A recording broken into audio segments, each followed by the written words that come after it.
The 13-part event begins in Thor number 468, and right off the bat, I have a problem with this cover.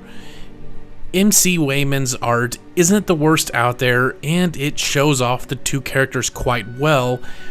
However, Thor doesn't fight the Surfer in this issue, making this a misleading advertisement for the book.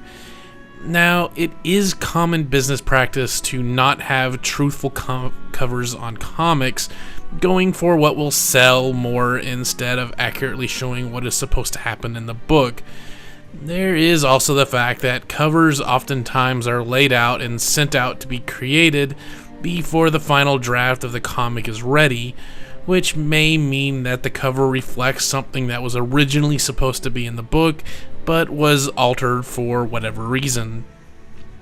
My theory for this misstep, however, is that the Silver Surfer book was selling far better than Thor at this point, so the likelihood of more people picking up the Surfer tie-in book is why they had to do something to attract that crowd to this particular issue.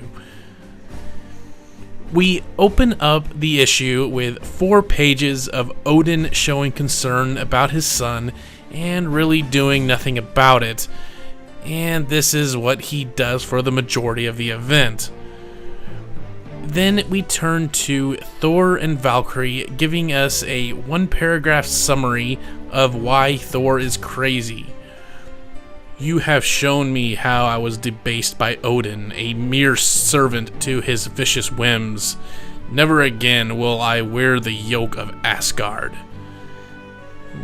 Assuming that there would be a rather large influx of readers for this issue that normally don't collect your book, I would think that those 4 pages of Odin feeling worried about Thor would have been put to better use, maybe giving a summary of what has been happening to Thor, so the new readers might have a better understanding of what is going on.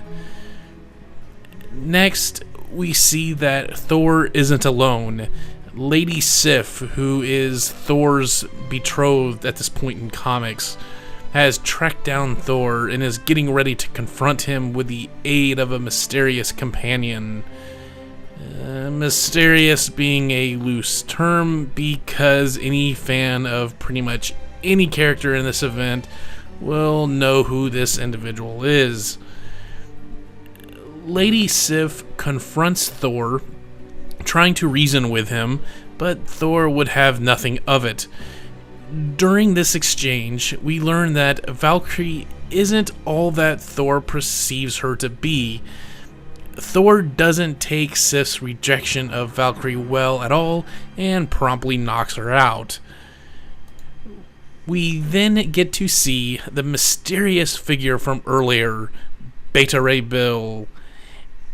Now, I have to wonder Sif's thinking for this particular ally.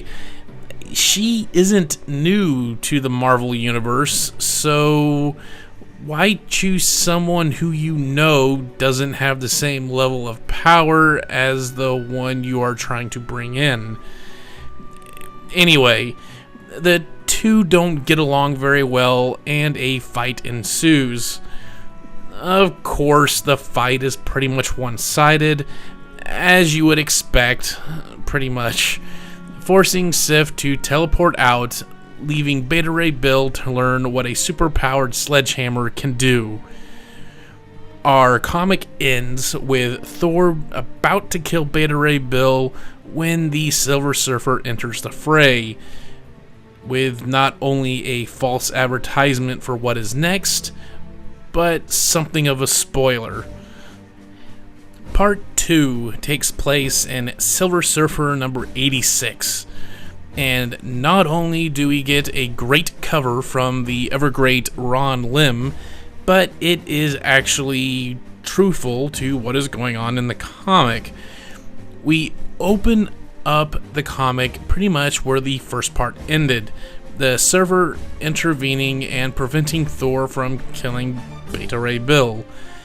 The Surfer sort of knew about Thor's problem when he, Beta Ray Bill, and a few other heavy hitters had a little run-in with the Despot Tyrant, a really good short story in Silver Surfer number 81 and 82, though he was sidetracked a little bit by the Infinity Crusade stuff, so basically that's why the Surfer is present. Thor doesn't mind the interruption and simply starts fighting the Surfer, and the Surfer, being who he is, doesn't want to fight back due to the history the two characters share. He does prove to be a big enough distraction for Beta Ray Bill to wake up and strike at Thor once more. The two warriors prove to be too much for the Thunder God, but after a plea to Valkyrie, Thor gains his second wind and basically takes out Beta Ray Bill. I am a little curious how lightning works out in space, but whatever.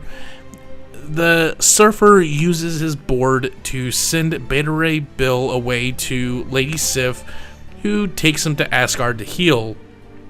Surfer then gets serious in this fight against Thor. Despite his effort, the Surfer is unable to take Thor down, and the comic ends much in the same vein as the first part, with Adam Warlock showing up claiming to save Thor's soul. The first two issues, despite its lack of backstory for those that don't collect Thor, is a very good setup to what the event is all about. It's got some great action moments, though I think the Surfer was taken down a tad bit too easily, and has great pull effect for those that are into the cosmic level stories.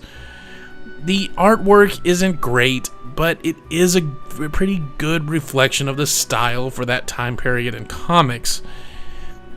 And who could forget about some of those classic ads?